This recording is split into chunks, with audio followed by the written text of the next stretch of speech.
안녕하세요. 여러분의 이야기꾼입니다. 바쁜 하루의 끝, 잠시 세상의 소란을 내려놓고 이야기의 온기에 기대어 쉬어가는 시간.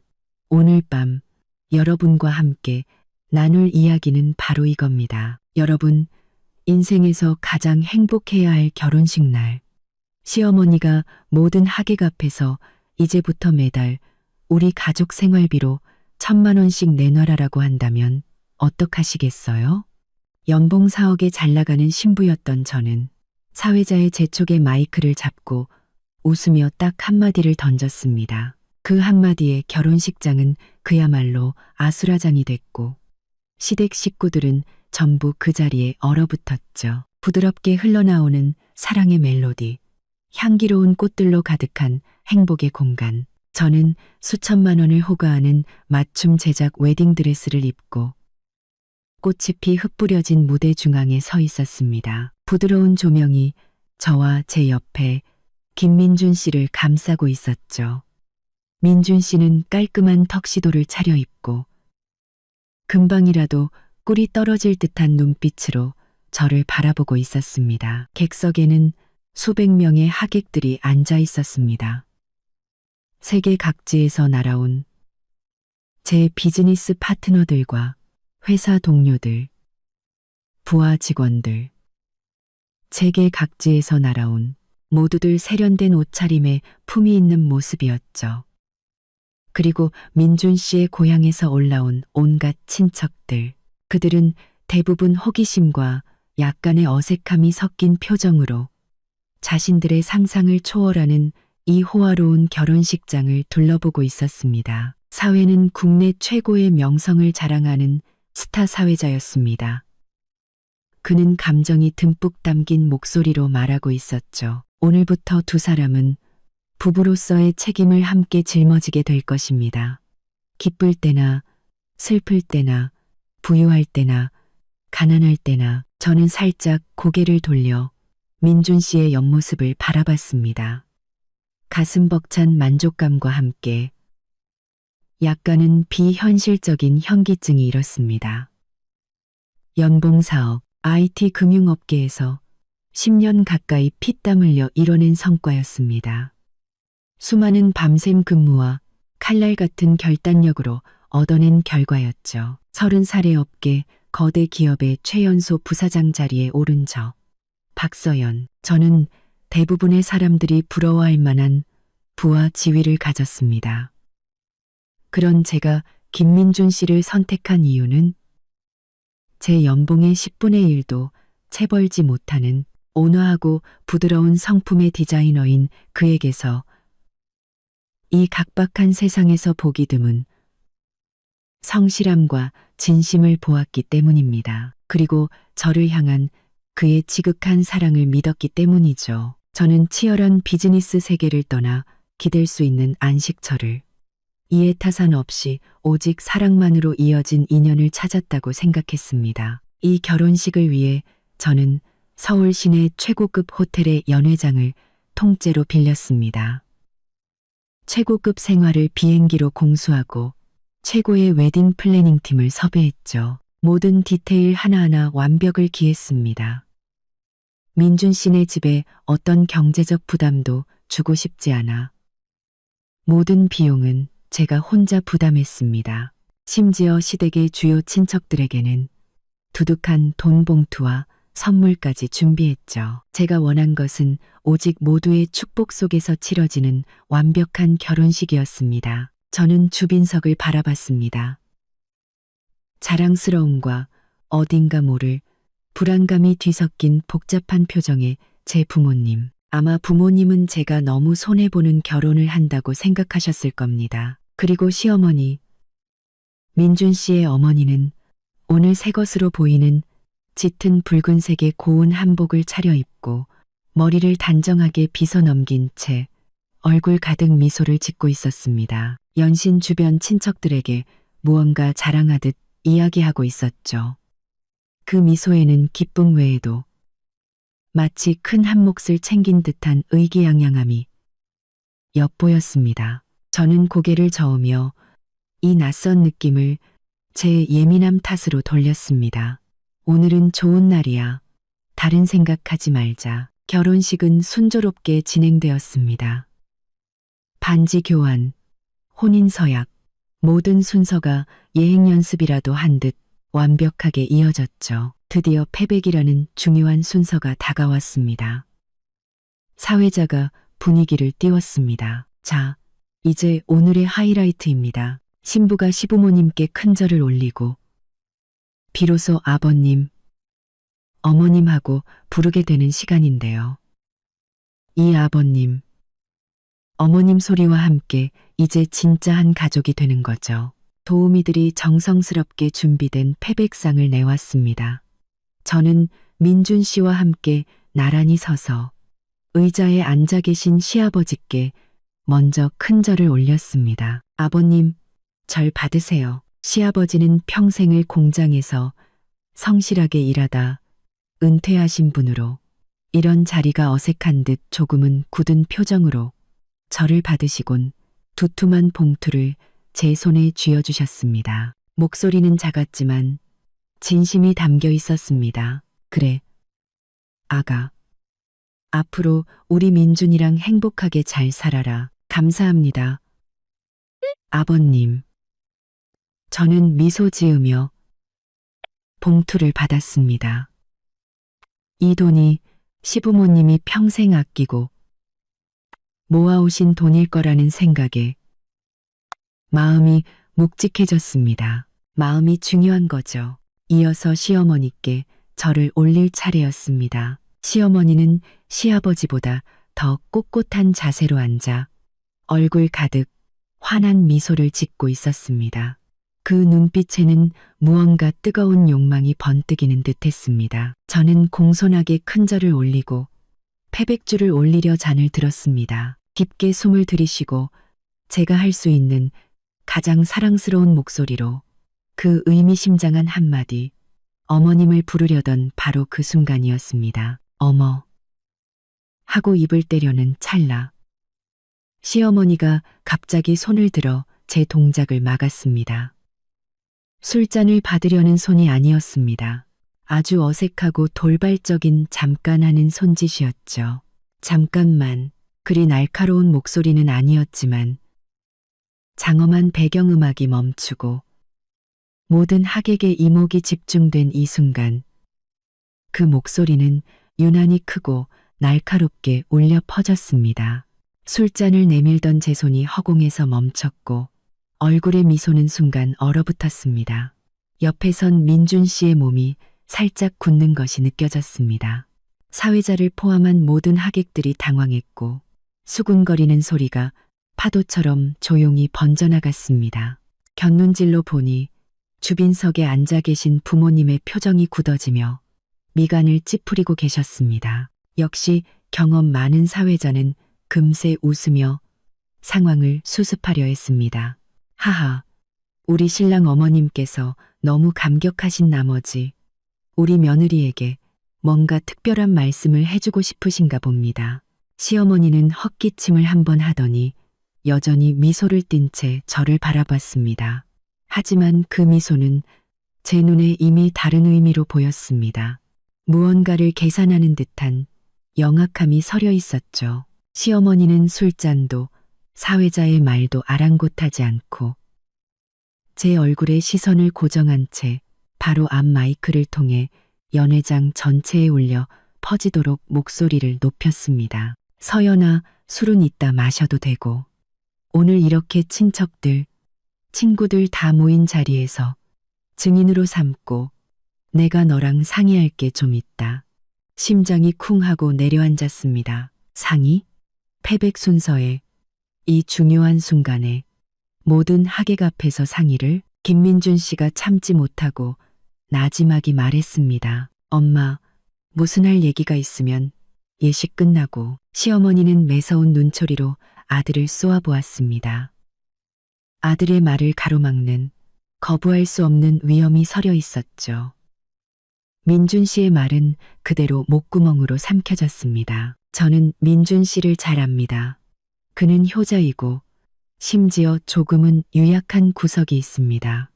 특히나 강한 어머니 앞에서는 말이죠. 저는 마지막 남은 체면을 지키려 애쓰며 들고 있던 술잔을 옆에서 어쩔 줄 몰라 하는 도우미에게 건넸습니다. 그리고 몸을 바로 세워 시어머니를 바라보며 최대한 평온한 목소리로 물었습니다. 어머님, 무슨 일이시죠? 시어머니는 제 태도에 만족한 듯 고개를 끄덕였습니다. 그리고는 목소리를 한 톤 더 높여 모든 사람이 똑똑히 들을 수 있도록 말했습니다. 서연이 너는 능력 있잖니. 대기업 부사장에 연봉이 4억이라고. 우리 김씨 집안 조상님이 도우셔서 이런 복덩이 며느리를 얻었지. 근데 우리 민준이는 월급쟁이라 버는 돈이 뻔하고 내 시동생 민준이 동생은 아직 장가도 못 가고 직장도 변변찮잖니. 내 시아버지는 몸도 안 좋으시고. 봐봐. 이제 우린 한 가족이잖아. 그렇지. 시어머니는 잠시 말을 멈추고 호기심, 놀라움, 혹은 그럴 줄 알았다는 표정으로 구경하는 하객들을 한번 쓱 훑어보았습니다. 그리고는 마침내 본색을 드러냈습니다. 그래서 말인데 네 수입이 이렇게 많으니 이제 한 가족 된 기념으로 앞으로 매달 1,000만 원씩만 나한테 생활비로 주면 어떻겠니? 그걸로 내가 알아서 다 쓸게. 우리 노인네들 용돈도 드리고 내 시동생 좀 도와주기도 하고 우리 대가족 살림을 내가 다 알아서 맡아줄게. 너도 바쁜데 이런 자잘한 일 신경 쓸 필요 없잖아. 너한테 1,000만 원은 뭐 손가락 사이로 그냥 빠져나가는 돈 아니니. 어때? 지금 바로 대답해봐. 그래야 나도 이 술을 마음 편히 마시지. 그래야 내가 어머님 소리도 마음 편히 듣지 않겠니? 매달 1,000만 원. 온 가족을 부양하라고. 그것도 자기가 관리하겠다고. 머릿속이 윙하고 울리며 마치 팽팽했던 줄이 끊어지는 것 같았습니다. 피가 머리끝까지 솟았다가 순식간에 차갑게 식어내렸습니다. 저는 제 귀를 의심했습니다. 시어머니가 좀 계산적이고 자식 자랑하기 좋아하는 분이라는 건 알았지만 설마 결혼식장에서 그것도 패백이라는 이 신성한 순간에 이런 협박에 가까운 방식으로 이렇게 터무니없고 탐욕스럽고 무례한 요구를 할 줄은 꿈에도 몰랐습니다. 이건 마치 거래와 같았습니다. 매달 1,000만 원의 보호세를 내지 않으면 당신을 어머니라 부를 자격도 이 김씨 집안의 며느리가 될 자격도 없다는 뜻이었습니다. 결혼식장은 물을 끼얹은 듯 조용해졌습니다. 모든 사람들이 이 황당한 요구에 할 말을 잃었습니다. 뒤쪽에서 누군가 숨을 들이켜는 소리까지 들리는 듯했습니다. 저희 부모님의 얼굴은 완전히 굳어 있었고 아버지는 주먹을 꽉 쥐고 계셨습니다. 사회자도 완전히 얼어붙어 입만 뻐끔거릴 뿐 아무 말도 하지 못했습니다. 이런 상황은 그 역시 처음 겪는 일이겠죠. 김민준 씨의 얼굴은 새하얗게 질려 있었습니다. 그가 시어머니의 팔을 잡아 끌며 애원하듯 말했습니다. 엄마, 제발 그만해. 무슨 말도 안 되는 소리야. 하지만 시어머니는 아들의 손을 뿌리치며 쏘아붙였습니다. 너는 입 다물어. 내가 다 누굴 위해서 이러는데. 다 너랑 우리 집안을 위해서 이러는 거 아니야. 서연이도 아직 아무 말 안 했는데 네가 왜 나서. 그러고는 다시 불타는 눈빛으로 저를 똑바로 쳐다봤습니다. 단호한 압박이 느껴졌습니다. 서연아, 대답해봐. 사회자 양반. 신부한테 대답 좀 하라고. 재촉 좀 해봐요. 그 순간 저는 똑똑히 보았습니다. 주빈석에 앉아 불안해하던 시아버지가 고개를 푹 숙이는 모습을, 그리고 제 웨딩드레스를 탐탁지 않은 눈으로 훑어보던 백수나 다름없는 시동생의 눈에 스치는 노골적인 탐욕과 기대를, 저에게 과하게 친절하던 시댁의 고모, 이모들도 모두 눈을 반짝이며 이 상황을 지켜보고 있었습니다. 그들은 이미 이 모든 계획을 알고 있었고 어쩌면 함께 꾸몄을지도 모릅니다. 제가 그토록 공들여 준비하고 아름다운 결혼 생활을 꿈꾸며 준비한 이 결혼식이 시댁 식구들 눈에는 그저 살찐 양을 잡는 재물 바치기 의식에 불과했던 겁니다. 그들은 축복하러 온 것이 아니라 떡고물을 나눠 먹으러 온 것이었습니다. 온몸이 얼어붙는 듯한 분노와 함께 모욕감과 배신감으로 심장이 찔리는 듯한 고통이 가슴 깊은 곳에서부터 솟구쳐 올라 저를 집어삼킬 것만 같았습니다. 하지만 저 박서연은 사람 잡아먹는다는 이 비즈니스 세계에서 살아남은 사람입니다. 전문적인 능력뿐만 아니라 위기 상황에서도 흔들리지 않는 침착함과 상대를 단번에 제압하는 결단력으로 이 자리까지 올라왔습니다. 분위기와 체면을 이용해 저를 올가매려 하다니, 패백을 빌미로 저를 길들이려 하다니, 당신들은 사람을 잘못 골랐습니다. 사회자는 시어머니의 재촉과 식장의 기묘한 정적 속에서 마지못해 마른 목소리로 마이크를 제 쪽으로 내밀었습니다. 신부 박서연 씨, 어머님의 제안에 대해 어떻게 생각하시는지. 모든 사람의 시선이 마치 스포트라이트처럼 제게 쏟아졌습니다. 걱정, 동정, 호기심, 그리고 연봉 4억의 여자 부사장이 이 갑작스러운 난관을 어떻게 헤쳐나갈지 구경하는 수많은 눈들. 김민준 씨는 당황과 수치심, 그리고 애원이 뒤섞인 눈으로 저를 바라봤습니다. 무언가 말하려는 듯했지만 어머니의 강압적인 눈빛에 결국 입술만 달싹일 뿐 한마디도 내뱉지 못했습니다.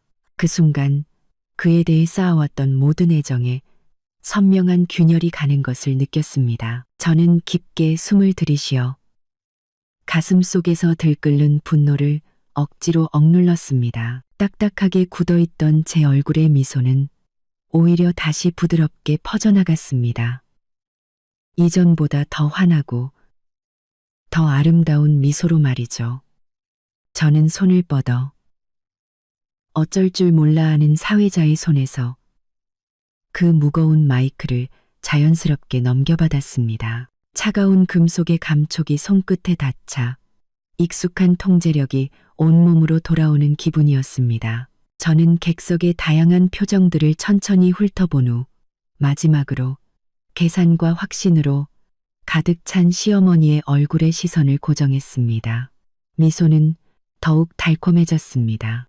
제 목소리는 마이크를 통해 결혼식장 전체에 선명하고 평온하게, 심지어 약간의 웃음기까지 섞여 올려 퍼졌습니다. 아주머니, 뭔가 단단히 착각하고 계신 것 같네요. 아주머니라는 호칭이 나오자마자 시어머니의 얼굴에서 미소가 순식간에 굳어졌습니다. 동공이 세차게 흔들렸고 객석에서는 참지 못한 웅성거림이 터져나왔습니다. 저는 순식간에 흉하게 일그러진 시어머니의 얼굴과 경악에 빠진 시댁 식구들의 시선을 정면으로 마주하며 미소 띤 얼굴로 한 글자, 한 글자, 결혼식장을 폭발시키기에 충분한 그 한마디를 또렷하게 던졌습니다. 그 어머니라는 호칭에 가격표가 붙어 있고 그 가격이 월 1,000만 원이라면 글쎄요. 그건 아드님께서 먼저 본인이 그만한 가치가 있는 남자인지부터 증명해야 할 문제 아닐까요? 정적. 절대적인 정적. 마치 시간이 그 순간 멈춰버린 것 같았습니다. 그리고 잠시 후 와 하는 소리와 함께 연회장은 마치 끓는 기름에 찬물을 부은 것처럼 그야말로 폭발했습니다. 놀라움의 탄성, 경악의 신음, 믿을 수 없다는 수군거림, 심지어 몇몇은 참지 못한 웃음소리까지 뒤섞여 거대한 소음의 파도가 되어 식장의 모든 구석을 강타했습니다. 시어머니의 얼굴은 의기양양한 미소로 가득했던 그 얼굴은 눈에 띄게 핏기를 잃고 새하얗게 질렸습니다. 그리고는 극도의 수치심과 분노로 터질 듯이 붉어졌습니다. 입을 살짝 벌린 채 눈은 튀어나올 듯 커졌고 저를 가리키는 손가락은 사시나무처럼 떨렸지만 한마디도 하지 못했습니다. 마치 누군가에게 목을 졸린 사람처럼 말이죠. 제 성실한 시아버지는 고개를 번쩍 들었고 얼굴에는 충격과 공포가 뒤섞여 있었습니다. 제 도움을 기다리던 시동생은 아예 자리에서 벌떡 일어나 분노와 당혹감에 찬 얼굴로 저를 노려봤습니다. 당장이라도 무대로 뛰어 올라올 것 같았지만 이 갑작스러운 반전과 폭발적인 분위기에 압도당한 듯 멈칫거렸습니다. 주빈석에 앉아있던 시댁 친척들은 하나같이 마법에 걸린 것처럼 굳어버렸습니다. 처음의 기대와 의기양양함은 순식간에 당황과 창피함, 그리고 어쩔 줄 모르는 표정으로 바뀌었습니다. 그야말로 전원 충격에 빠진 거죠. 반면 저희 부모님 쪽은 짧은 충격이 지나간 후 저는 아버지가 꽉 쥐었던 주먹을 푸는 것을 똑똑히 보았습니다. 심지어 입가에는 희미한 미소까지 번졌습니다. 어머니는 걱정스러운 눈으로 저를 보셨지만 그 눈빛 깊은 곳에는 속이 후련하다는 듯한 안도감이 서려 있었습니다. 사회자는 완전히 넋이 나간 채 입을 떡 벌리고 있었습니다. 아마 그의 사회자 경력에 이런 핵폭탄급 상황을 대비한 매뉴얼은 없었을 겁니다. 가장 큰 충격을 받은 사람은 바로 제 옆에 서 있던 김민준 씨였습니다. 그는 마치 벼락이라도 맞은 것처럼 그 자리에 얼어붙어 있었습니다. 얼굴은 시어머니보다 더 심각하게 잿빛으로 변해 있었죠. 그는 저를 보며 엄청난 충격과 상처, 그리고 사람들 앞에서 모든 존엄을 박탈당한 듯한 굴욕감이 뒤섞인 눈빛으로 말했습니다. 서연 씨, 어떻게 그런 말을, 내가 왜 그런 말을 못하죠? 제 마음은 차갑게 식었지만 얼굴에는 여전히 완벽한 미소를 유지하고 있었습니다. 심지어 민준 씨에게 윙크까지 하며 우리 둘만 들릴 정도의 목소리로 부드럽지만 얼음처럼 차갑게 말했습니다. 왜요? 자존심 상해요? 당신 어머니가 무대 위에서 나를 물건처럼 가격 매기고 있을 때 당신 자존심은 어디 있었는데요? 그는 온몸을 떨며 제 시선을 피했고 힘없이 고개를 떨궜습니다. 저는 더 이상 그를 쳐다보지 않았습니다. 시선을 다시 객석과 거의 실신 직전인 전 예비 시어머니에게로 돌렸습니다. 좋아요. 이런 장면을 원했나요? 제 대답을 원했나요? 이게 바로 제 대답입니다. 저는 마이크를 조용히 아직도 굳어있는 사회자의 손에 돌려주었습니다.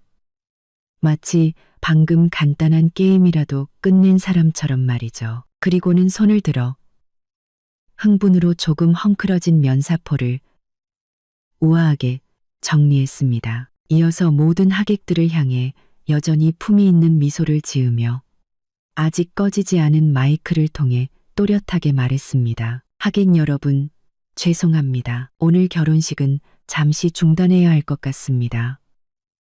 식사는 준비되어 있으니 편하게 즐겨주시기 바랍니다. 미흡한 점이 있었다면 너그러이 양해 부탁드립니다. 그 말을 끝으로 저는 더 이상 아무도, 특히 엉망이 된 시댁 쪽은 쳐다보지도 않고 꼿꼿이 허리를 편 채 길게 늘어진 순백의 웨딩드레스 자락을 끌며 무대 뒤편을 향해 한 걸음 한 걸음 단호하고 침착하게 걸어나갔습니다. 제 등 뒤로는 여전히 들끓는 소란과 뒤늦게 정신을 차린 시어머니의 날카로운 울음소리와 저주 섞인 고함, 그리고 그를 말리려는 민준 씨의 힘없는 외침이 뒤섞여 결혼식장은 완전히 통제 불능의 아수라장이 되었습니다. 그리고 박서연, 연봉 4억, 협상 테이블에서 단 한 번도 져본 적 없는 박서연은 이제 막 시작되려던 결혼이라는 전쟁의 첫 라운드에서 단 한마디로 상대가 공들여 쌓은 무대를 폭파시켜버렸습니다. 그리고 가족이라는 이름의 화려한 포장지를 제 손으로 직접 찢어버렸습니다. 그리고 가족이라는 이름의 화려한 포장지를 푹신한 카펫이 깔린 백스테이지 복도를 걷는 하이힐 소리가 제 심장 소리와 기묘하게 맞아떨어지는 것 같았습니다. 연회장에서 들려오는 소란과 울음, 저주, 수군거림이 두꺼운 유리문 너머처럼 희미하게 들려왔습니다. 저는 등을 꼿꼿이 세우고 한 걸음 한 걸음 조금의 흔들림도 없이 걸었습니다. 마치 무대에서 그 엄청난 폭탄을 터뜨린 사람이 제가 아닌 것처럼 말이죠. 하지만 드레스 자락을 쥔 제 손가락 마디가 하얗게 질려 있다는 건 저 자신만이 알고 있었습니다. 손톱이 손바닥을 깊게 파고들어 날카로운 통증이 느껴졌습니다. 오히려 그 통증 덕분에 혼란스럽게 들끓던 머릿속의 한 줄기 이성을 유지할 수 있었습니다. 서연 씨, 박서연 씨, 잠깐만요. 김민준 씨의 목소리가 다급하게 들려왔습니다. 그는 극도의 충격과 굴욕감에서 겨우 정신을 차리고 저를 뒤쫓아온 모양이었습니다. 저는 멈추지도 뒤돌아보지도 않았습니다. 복도 끝에는 신부 대기실로 사용되던 스위트룸이 있었습니다. 저는 곧장 그곳으로 걸어가 두꺼운 문을 밀고 들어갔습니다. 대기실 안에는 제 들러리이자 가장 친한 친구 2명이 저를 기다리고 있었습니다. 냉철하고 이성적인 변호사 이채원과 불같은 성격의 재벌 2세 최수아. 두 사람은 이미 상황을 모두 파악한 듯 초조한 얼굴이었습니다. 서연아, 괜찮아. 저를 보자마자 두 사람이 달려왔습니다. 수아가 제 팔을 붙잡으며 분노에 찬 얼굴로 말했습니다. 와, 진짜 미친 거 아니야? 그 아줌마 제정신이야? 결혼식장에서 대놓고 돈을 뜯어내? 그리고 김민주는 뭐 하는 놈이야? 지 엄마가 너한테 그따위로 구는데 가만히 보고만 있어? 채원이는 비교적 침착했지만 눈에는 분노와 걱정이 가득했습니다. 그녀는 제게 따뜻한 물 한 잔을 건넸습니다. 일단 물 좀 마시고 진정해. 지금 바깥은 난리도 아니야. 김민준 씨는 무대에서 엄마랑 옥신각신하고 있고 시어머니는 바닥에 주저앉아서 울고불고 난리고 시아버지랑 시동생은 얼굴이 시퍼렇게 질려 있어. 우리 쪽 하객들이 겨우 말리고는 있는데 역부족인 것 같아. 저는 물잔을 받아들었습니다. 손이 미세하게 떨렸지만 억지로 제어했습니다. 차가운 물이 목을 타고 넘어가자 들끓던 속이 조금은 가라앉는 듯 했습니다. 저는 거대한 화장대, 거울 앞에 섰습니다. 거울 속에는 성스러운 웨딩드레스를 입고 완벽한 화장을 했지만 눈빛은 서리처럼 차가운 제 모습이 비쳤습니다. 거울 속의 이 여자가 정말 비즈니스 세계를 호령하던 연봉 4억의 박서연이 맞나? 불과 1시간 전까지만 해도 평생의 안식처를 찾았다고 믿었던 그녀에게 현실은 무자비한 따귀를 날렸습니다. 그 안식처라는 곳은 사실 피를 빨아먹으려는 거머리들로 가득 차 있었다는 것을 알려주면서 말이죠. 난 괜찮아. 제 목소리가 조금 잠겨 있었지만 이상할 정도로 평온했습니다. 다만 그들이 이런 식으로 이런 자리에서 나올 줄은 몰랐을 뿐이야. 그때 대기실 문이 거칠게 열리며 김민준 씨가 뛰어들어왔습니다. 머리는 헝클어지고 넥타이는 비뚤어져 있었으며 얼굴에는 핏기 하나 없었습니다. 그는 저를 보며 고통과 수치심, 이해할 수 없다는 표정, 심지어 약간의 원망까지 뒤섞인 복잡한 눈빛으로 말했습니다. 서연 씨, 당신 아까 어떻게 그런 말을 할 수가 있어요? 그의 첫마디는 질책이었습니다. 우리 엄마예요. 그렇게 많은 사람들 앞에서 우리 엄마 얼굴을 어떻게 들고 다니라고. 우리 집안 체면은 뭐가 되냐고요. 저는 말이 없었지만 옆에 있던 수아가 먼저 코웃음을 쳤습니다. 김민준 씨, 지금 자기가 무슨 말 하는지는 알고 있어요? 당신 어머니가 모든 사람 앞에서 서연이를 현금 인출기 취급하면서 매달 1,000만 원씩 내놓으라고 할 때는 서연이 체면은 생각 안 했어요? 사돈 어른들 체면은 생각 안 했냐고요. 이제 와서 체면을 찾아요? 체면은 스스로 지키는 거지 남이 세워주는 게 아니에요.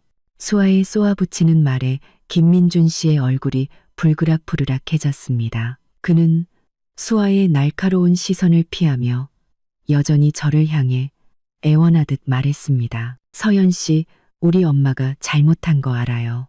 너무 충동적이었고 생각 없이 말했어요. 하지만 다 우리를 위해서 그런 거예요. 내가 당신 앞에서 기죽을까봐 어떻게든 균형을 맞춰주려고 하신 거라고요. 악의는 없었어요. 제발. 지금 나가서 엄마한테 사과 좀 해줘요. 그냥 장난이었다고 그렇게 말하면 이 일 그냥 넘어갈 수 있잖아요. 응? 결혼식은 계속해야죠. 우리를 위해서, 균형을 위해서라. 저는 마침내 몸을 돌려 김민준 씨를 정면으로 바라봤습니다.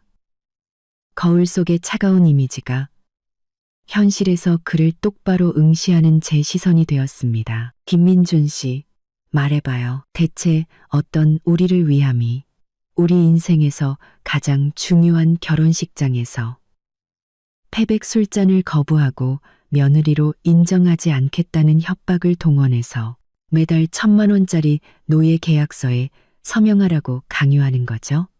당신 어머니는 내가 그 정도로 멍청해서 협박과 애정을 구분 못할 거라고 생각했나요? 아니면 내가 당신과 결혼하기 위해서라면 당신네 온 가족이 내 등에 빨대를 꽂고 피를 빠는 것까지도 아무런 저항 없이 받아들일 거라고 생각했나요? 제 말 한마디 한마디가 얼음 송곳처럼 김민준 씨의 얼굴에 밝혔습니다.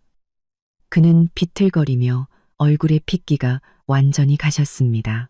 피를 빤다니. 서연 씨, 어떻게 말을 그렇게 해요? 그냥 한 가족끼리 서로 돕는다는 거지. 돕는다고요? 저는 그를 가로막고 핸드백에서 휴대폰을 꺼내 비서가 정리해둔 시댁 관련 지출 내역을 띄웠습니다. 결혼식 비용 전체, 시부모님 명의로 사들인 아파트의 계약금, 시동생 취업을 위해 들어간 돈, 그리고 오늘 시댁 친척들에게 주려 했던 수많은 축의금 봉투까지 총 금액은 이미 7억 원을 훌쩍 넘고 있었습니다. 저는 휴대폰 화면을 그의 눈앞에 들이밀었습니다. 김민준 씨, 똑똑히 봐요. 우리가 결혼을 약속한 순간부터 우리 집이 내가 당신네 집에 해준 게 적다고 생각해요? 나는 당신네 형편 생각해서 모든 걸 내가 다 알아서 하고 단돈 10원 한 장 부담 안 줬어요. 오히려 이렇게나 많이 썼다고요. 내가 뭘 바랐겠어요? 그냥 당신 김민준이라는 사람 하나, 당신이 나한테 잘해주는 거 하나 바랐어요. 그런데 결과가 뭐죠? 당신 어머니가 결혼식장에서 더 심한 걸 요구하고 그걸 서로 돕는 것이라고 포장하는 거? 이게 당신네 집이 도움에 보답하는 방식인가요? 이게 당신이 말한 악의 없는 어머니가 한 짓이냐고요. 김민준 씨는 화면의 긴 목록과 엄청난 금액을 보고 동공이 세차게 흔들렸습니다.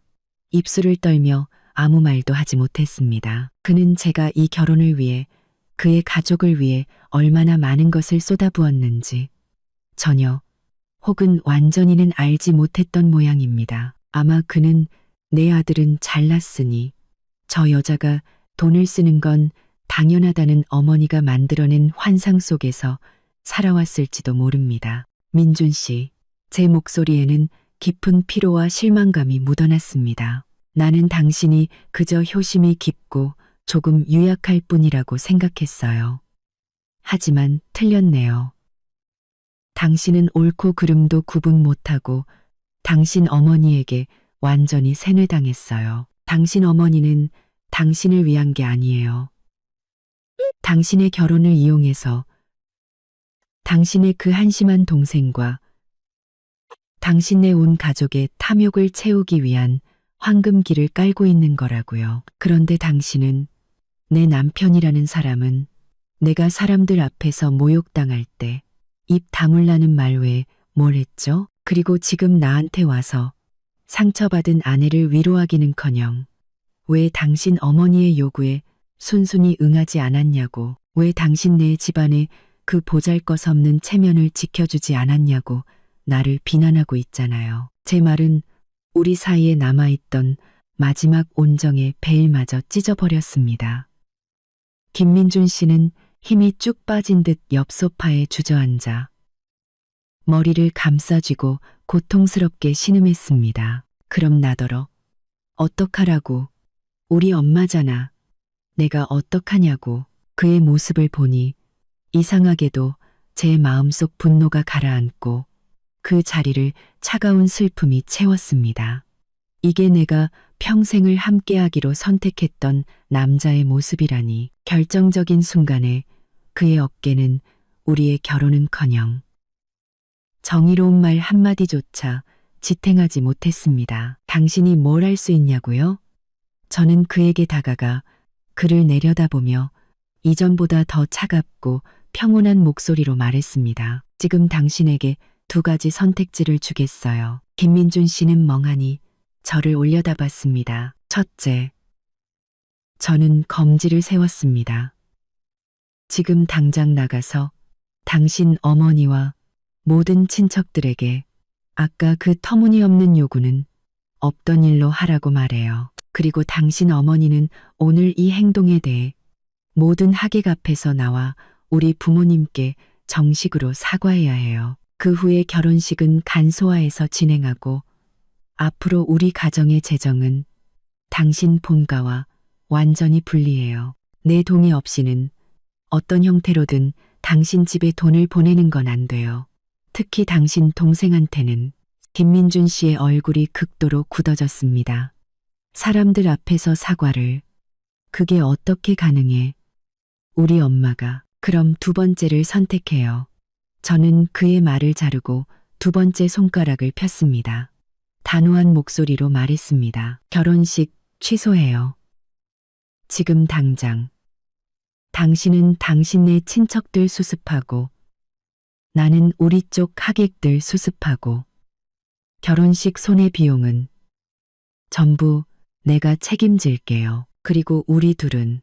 저는 잠시 말을 멈췄습니다. 심장을 보이지 않는 손이 꽉 쥐는 것 같았지만 목소리는 흔들리지 않았습니다. 구청 가서 이혼 서류부터 접수하죠. 이혼이라는 두 글자가 대기실에 천둥처럼 울려 퍼졌습니다. 채원이와 수아도 숨을 멈췄습니다. 그들도 저를 지지했지만 제가 이렇게까지 단호하게 나올 줄은 몰랐던 모양입니다. 김민준 씨는 마치 꼬리라도 밟힌 고양이처럼 소파에서 벌떡 튀어 올랐습니다. 얼굴에는 경악과 불신이 가득했습니다. 각하는 이혼은 안 돼. 서연 씨, 사랑해. 난 당신 없으면 안 된단 말이야. 우리가 얼마나 힘들게. 저는 비웃음과 씁쓸함이 섞인 웃음을 터뜨렸습니다. 김민준 씨, 당신의 사랑이라는 게 내가 결혼식장에서 모욕당하게 내버려 두고 그 상처를 억지로 삼키고 당신 내 체면이나 지켜주길 바라는 건가요? 당신의 사랑이라는 게 나와 당신 어머니 사이에서 어머니가 아무리 말도 안 되는 짓을 해도 영원히 어머니 편에 서는 건가요? 그런 사랑 나는 받을 자신도 받고 싶지도 않아요. 저는 창가로 걸어가 두꺼운 커튼을 젖혔습니다. 바깥에 햇살이 눈부셨습니다. 당신에게 10분 주겠어요. 저는 그에게 등을 돌린 채 창밖을 보며 단호하게 말했습니다. 10분 뒤에 당신의 선택을 말해줘요. 당신 어머니가 사과하고 이 맛이 가버린 결혼식을 계속할 건지 아니면 여기서 끝내고 각자 갈 길 갈 건지. 대기실은 죽음과 같은 정적에 휩싸였습니다. 김민준 씨의 거친 숨소리와 수아가 참지 못하고 내뱉는 미세한 냉소만이 들려왔습니다. 파굴의 실은 죽음과 같은 정적에 휩싸였습니다.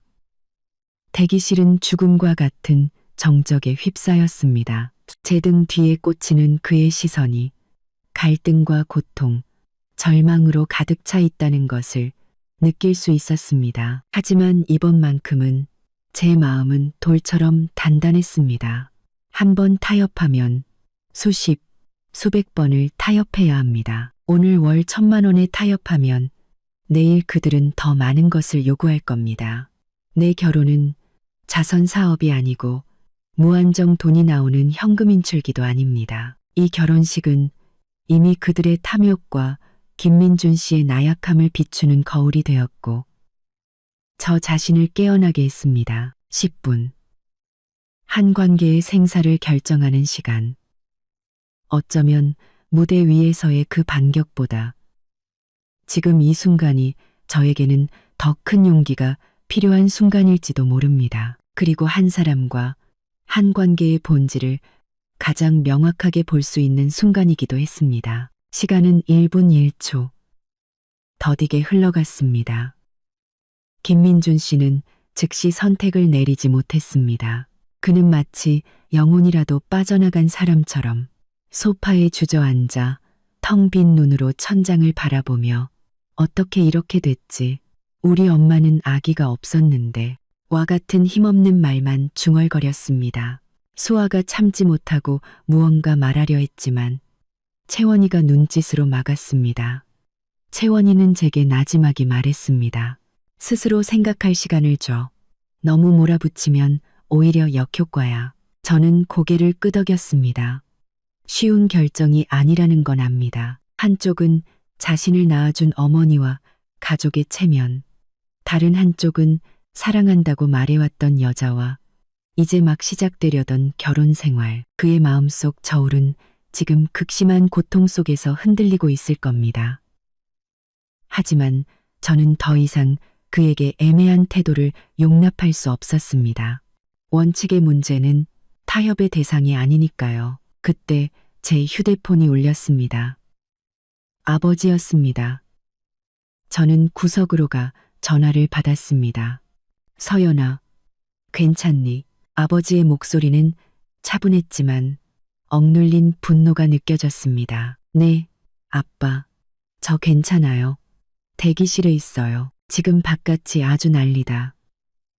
김서방네 친척 몇몇이 계속 소란을 피우려고 해서 네 이모부 친구분들이 맡고 있다. 내 엄마는 충격이 큰지 휴게실에서 쉬고 있고 그래서 앞으로 어떻게 할 생각이니? 아버지는 언제나처럼 제 결정을 존중해 주셨지만 결정적인 순간에는 가장 든든한 버팀목이 되어 주셨습니다. 아빠, 제가 김민준 씨한테 10분 시간을 줬어요. 시어머니가 사람들 앞에서 사과하고 앞으로 저희랑 경제적으로 완전히 분리하든지 아니면 결혼식 취소하고 바로 이혼하든지 선택하라고요. 전화기 너머로 잠시 침묵이 흘렀습니다. 이윽고 아버지가 말씀하셨습니다. 그래, 네가 어떤 결정을 하든 아빠는 널 지지한다. 아빠 도움이 필요하면 언제든 말하고. 아니에요, 괜찮아요. 엄마나 잘 챙겨주세요. 필요하면 채원이랑 수아한테 부탁할게요. 알았다. 무슨 일 있으면 바로 전화해라. 아버지는 잠시 말을 멈췄다가 힘주어 말씀하셨습니다. 딸, 기억해. 아버지는 잠시 말을 멈췄다가 우리 박씨 집안 사람은 먼저 시비 걸진 않지만 당하고만 있지도 않아. 돈으로 해결될 일은 큰일이 아니야. 하지만 자존심과 원칙은 단 한 뼘도 양보해선 안 된다. 네, 아빠, 알아요. 전화를 끊자 마음이 한결 단단해졌습니다. 저는 혼자가 아니었습니다. 제 뒤에는 언제나 저를 지지해주는 가족과 친구들이 있었습니다. 시간은 5분 남았습니다. 대기실 문을 누군가 조심스럽게 두드렸습니다. 채원이가 문을 열자 호텔 지배인이 난처한 표정으로 서 있었습니다. 박 부사장님, 저 바깥에 신랑 어머님께서 감정이 많이 격해지셔서 계속 부사장님과 신랑분을 만나게 해달라고 소란을 피우고 계십니다. 저희가 말려도 듣지를 않으셔서 저는 여전히 넋이 나간 채 앉아있는 김민준 씨를 한번 쳐다보고 지배인에게 말했습니다. 당강 그분께는 할 말 있으면 아드님 통해서 하라고 전해주세요. 저는 만날 필요 없다고요. 지배인은 난처해했지만 이내 고개를 숙이고 물러났습니다. 이 작은 소동이 김민준 씨를 자극한 모양입니다. 그는 벌떡 일어나 핏발선 눈으로 저를 보며 말했습니다. 서연 씨, 꼭 이렇게까지 해야겠어요? 다른 방법은 정말 없는 거예요? 내가 우리 엄마한테 말할게요. 앞으로 당신 돈은 절대 안 받는다고. 우리 그냥 잘 살면 안 될까요? 사과는 엄마한테 너무 가혹하잖아요. 결국 마지막까지 그는 어머니를 걱정하고 있었습니다. 제 마음속에 남아있던 마지막 한 줌의 기대마저 완전히 꺼져버렸습니다. 저는 그의 앞에 서서 그를 똑바로 쳐다보며 말했습니다. 김민준 씨, 10분 다 됐어요. 당신의 선택을 말해요. 그는 저를 보며 입술을 파르르 떨더니 갑자기 눈물을 쏟아냈습니다. 다 큰 남자가 무력한 아이처럼 울고 있었습니다. 서연 씨, 난 당신 없으면 안 돼요. 사랑한다고요. 저는 아무런 감흥 없이 냉정하게 되물었습니다. 그래서 당신의 선택은 뭐죠? 나는. 그는 흐느끼며 온 힘을 다해 겨우 몇 마디를 쥐어짰습니다. 결혼식 계속해요. 제 심장이 살짝 내려앉았습니다. 결국 그는 어머니의 체면을 버리지 못하는구나. 하지만 그가 마치 구명줄이라도 잡은 듯 다급하게 덧붙였습니다. 사과는 다른 방식으로 하면 안 될까요? 따로 우리끼리 있을 때 엄마가 당신이랑 우리 부모님께 사과하게 할게요. 사람들 앞에서. 그건 정말 안 돼요.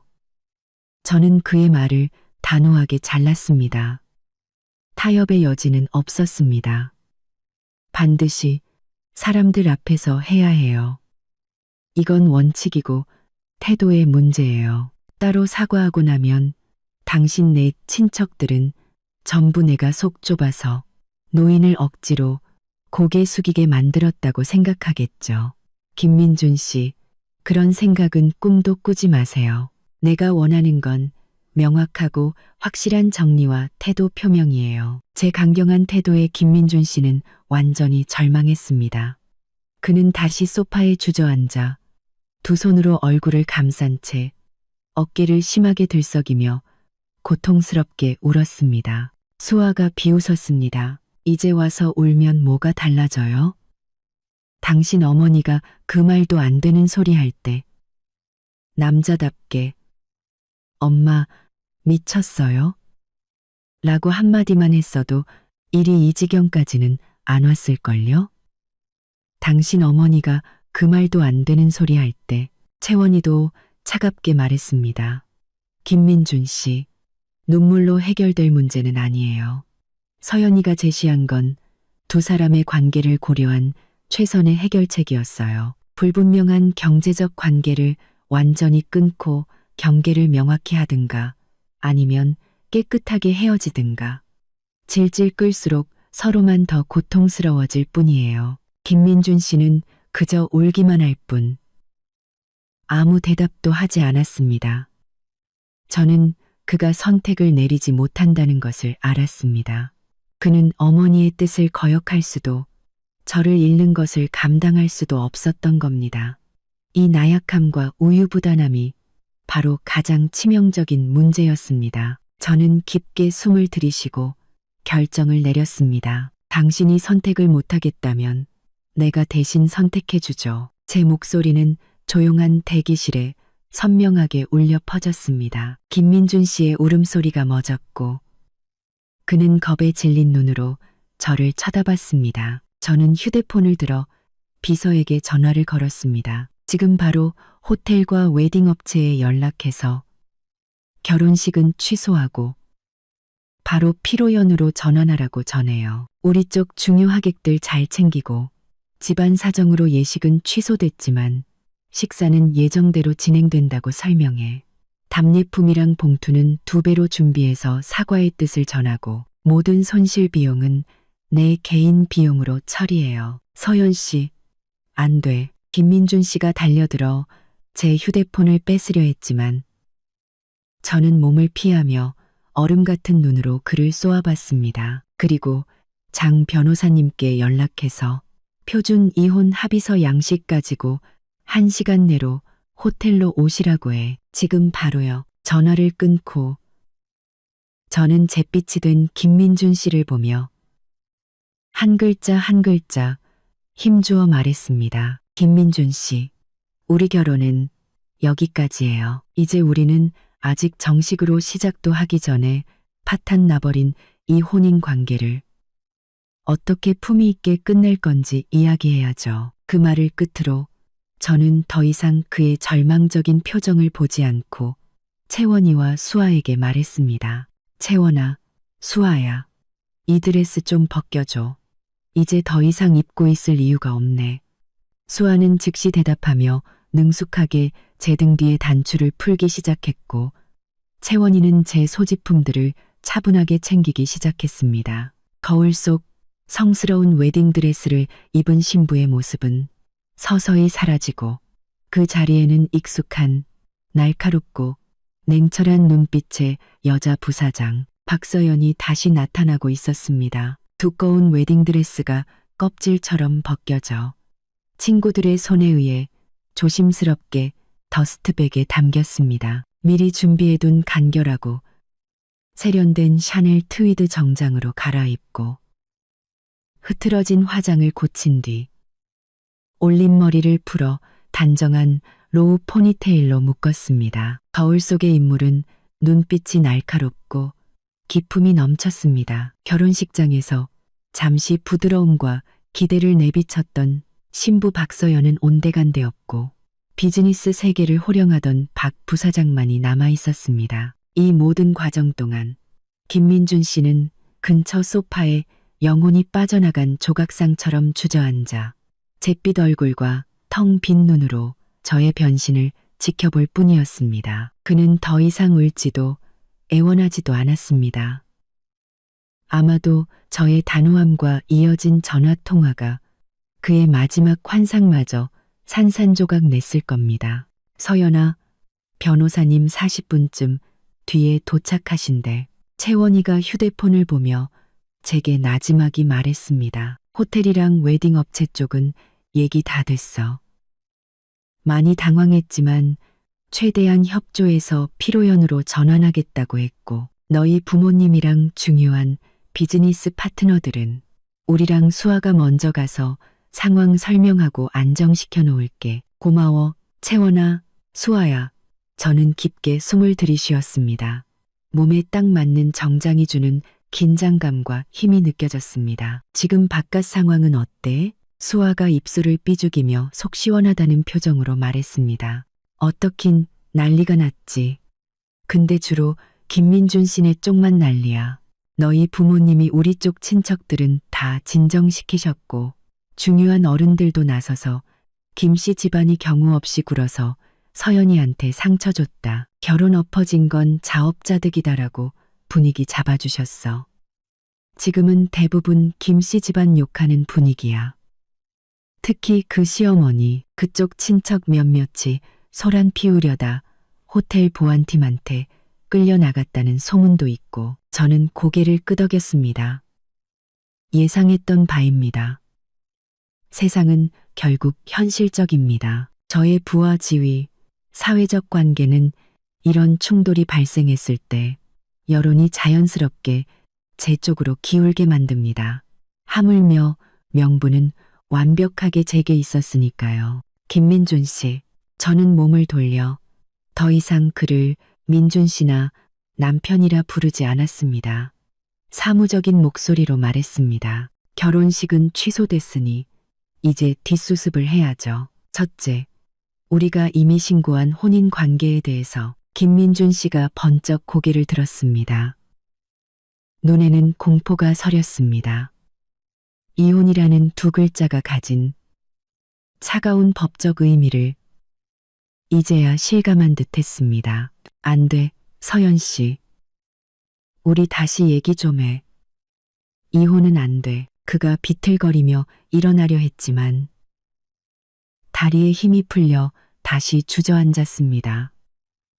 그가 비틀거리며 그가 비틀거리며 그가 비틀거리며 그가 비틀거리며 그가 비틀거리며 그가 비틀거리며 그가 비틀거리며 그가 비틀거리며 그가 비틀거리며 더 이상 할 얘기 없어요. 제 목소리에는 어떤 감정도 실려 있지 않았습니다. 대기실에서 이미 당신에게 선택권을 줬어요. 당신이 스스로 포기한 거예요. 지금 이 상황은 당신과 당신 어머니가 함께 만든 결과물이에요. 장 변호사님이 곧 오실 거고 이혼 합의서의 구체적인 조항에 대해 당신과 이야기할 겁니다. 우리 혼인 기간이 극히 짧고 공동 재산이나 자녀가 없으니 절차는 간단할 거예요. 저는 잠시 말을 멈추고 그의 창백하고 무력한 얼굴을 훑어보며 덧붙였습니다. 물론 당신이 부부 공동 재산에 대해 이의가 있다면, 예를 들어 내 연봉 4억의 절반이 당신 몫이라고 생각한다면 얼마든지 소송을 제기해도 좋아요. 우리 회사 법무팀이 언제든 상대해 줄 테니까. 이 말은 또 다른 망치가 되어 김민준 씨의 온몸을 내리쳤습니다.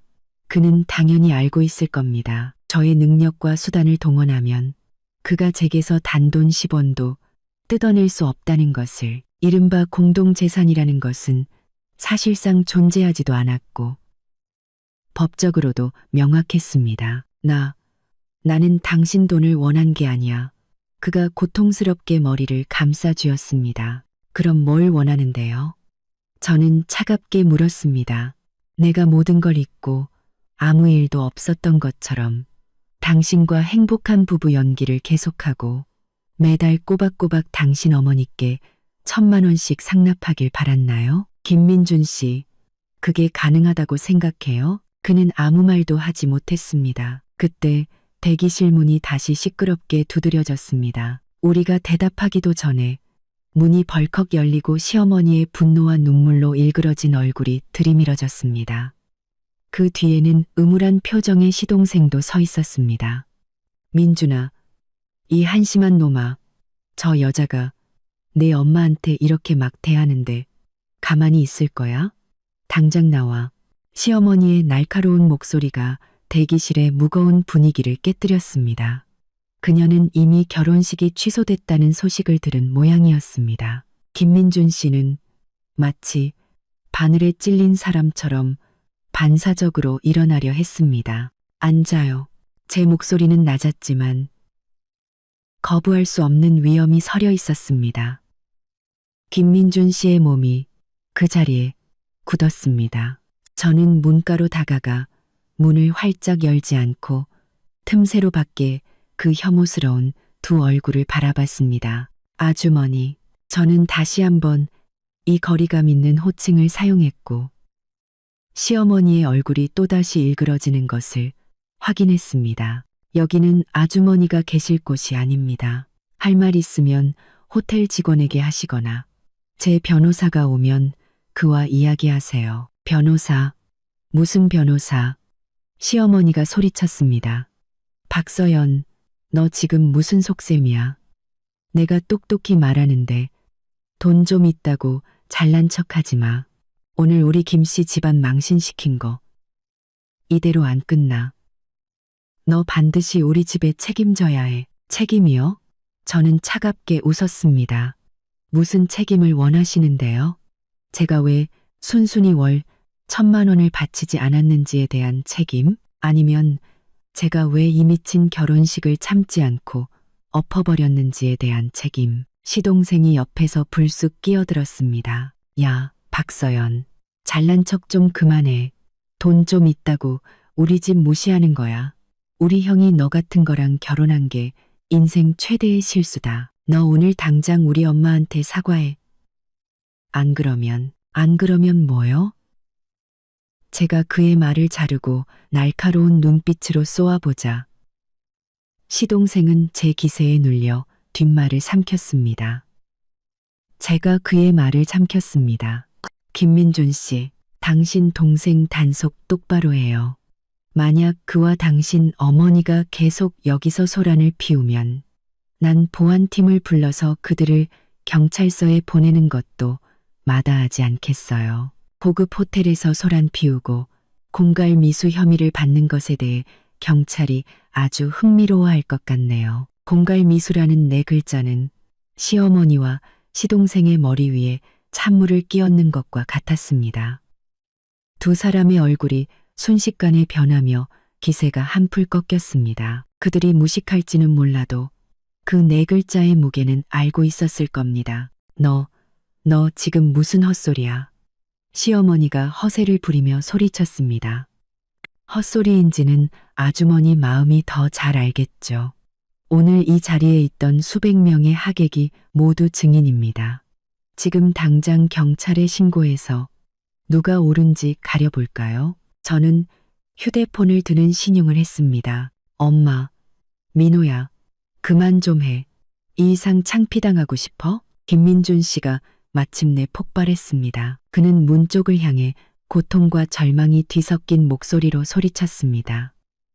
시어머니와 시동생은 아들의 고함에 잠시 얼어붙었습니다. 저는 더 이상 그들을 상대하지 않고 채원이에게 말했습니다. 채원아, 호텔 보안팀 좀 불러줘. 이 관계자 외 출입 금지 구역에서 이 두 분 좀 내보내 달라고. 협조 안 하면 바로 경찰에 신고하고. 알았어, 서연아. 채원이는 즉시 휴대폰을 들어 보안팀에 연락했습니다. 시어머니와 시동생은 상황이 불리해지자 입으로는 계속 욕설을 내뱉으면서도 결국 보안팀과 경찰을 직접 상대할 용기는 없었던 모양입니다. 마침내 달려온 보안 요원들의 손에 이끌려 마지못해 끌려나갔습니다. 문이 다시 닫히고 세상이 조용해졌습니다. 김민준 씨는 모든 기력을 소진한 듯 소파에 주저앉아 끝났어. 다 끝났어. 하고 중얼거렸습니다. 네, 끝났습니다. 그의 어머니가 그 터무니없는 요구를 입에 올린 순간, 그리고 그가 침묵과 회피를 선택한 그 순간, 우리 사이는 이미 끝난 것이었습니다. 40분 후 제 개인 법률 고문인 장 변호사님이 비서와 함께 도착했습니다. 장 변호사님은 40대 중반의 노련한 베테랑으로 우리 회사의 까다로운 법적 분쟁들을 여러 차례 해결해 준 분이었습니다. 장 변호사님은 박 부사장님, 장 변호사님은 저와 인사를 나눈 뒤 넋이 나간 김민준 씨를 한번 훑어보고는 대강의 상황을 짐작한 듯 했습니다. 장 변호사님, 긴 말할 것 없습니다. 저는 바로 본론으로 들어갔습니다. 김민준 씨와 저 혼인 관계에 중대한 문제가 생겨 결혼식을 취소했고 합의 이혼을 결정했습니다. 저는 혼인 신고 날짜, 각자의 혼전 재산 상황, 특히 저의 높은 수입과 그의 낮은 수입, 그리고 결혼식 비용 전액을 제가 부담했다는 사실을 간결하게 설명했습니다. 장 변호사님은 빠르게 내용을 메모한 뒤 김민준 씨를 향해 말했습니다.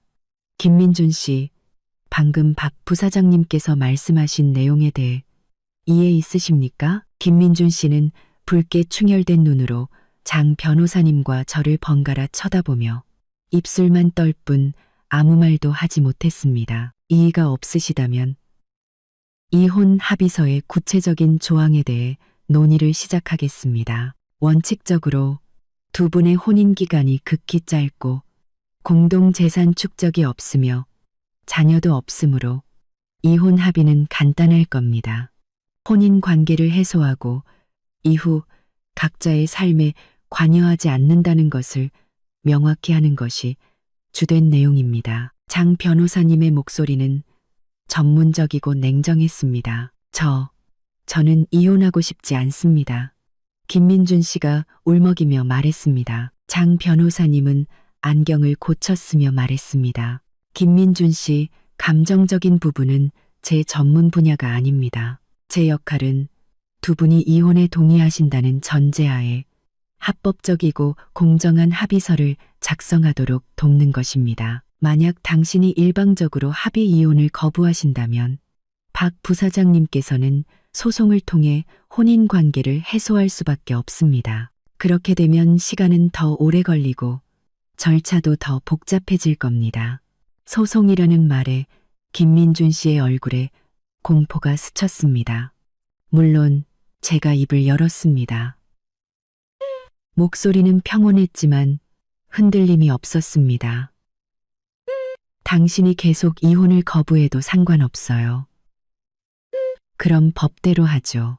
하지만 그 전에 우리가 먼저 계산해야 할 게 좀 있겠네요. 저는 채원이에게 아까 그 지출 내역을 장 변호사님께 건네달라고 했습니다. 장 변호사님, 이것은 제가 김민준 씨와 약혼한 후부터 결혼식 직전까지 저와 저희 집안이 그와 그의 가족을 위해 지출한 비용 일부입니다. 결혼 준비, 부동산, 각종 선물 등을 포함해 총 7억 원이 넘습니다. 이것들은 혼인을 전제로 한 증여였지만 상대방이 결혼식장에서 부당한 금전적 요구를 하여 혼인의 목적을 달성할 수 없게 만들었으므로 저는 이 중 일부, 특히 아파트 계약금과 같은 큰 금액의 증여는 취소 가능하다고 생각합니다.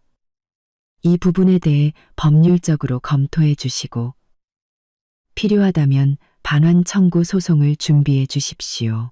이 말이 나오자 김민준 씨는 믿을 수 없다는 눈으로 저를 쳐다봤습니다.